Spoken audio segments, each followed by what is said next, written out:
une start-up, quand elle commence, elle a besoin d'une technologie. Et BPI France a été là dès le premier jour pour aider à développer ces technologies. En l'occurrence, pouvoir traiter des images satellites et connaître le besoin en eau des cultures.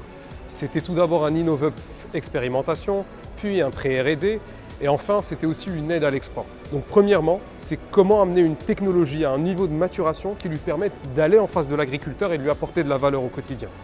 Le deuxième volet, il est lié à la culture à l'export de BPI France. Cette volonté d'aller toujours un peu plus loin, de dépasser les territoires.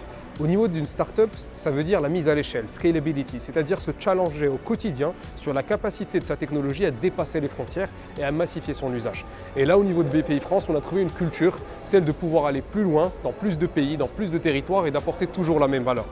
Et je finirai aussi forcément par l'accompagnement qu'on a eu au niveau des BPI France, des chargés d'affaires, qui en fait ont été très flexibles pour essayer plutôt de s'adapter à Sowit plutôt que Sowit s'adapter à BPI France. Et en fait, quand on a construit des équipes, on a construit des équipes en France, d'ingénieurs, de chercheurs, en Tunisie, au Maroc, en Côte d'Ivoire. Et on a trouvé une aide pour structurer tout cela, pour faire que la France et le reste se parlent de manière à ce que la technologie qui se développe se déploie correctement et est-ce qu'il y a un retour sur investissement. Et c'est donc dans ces cercles-là et dans ces allers-retours que BPI France a eu plus d'impact.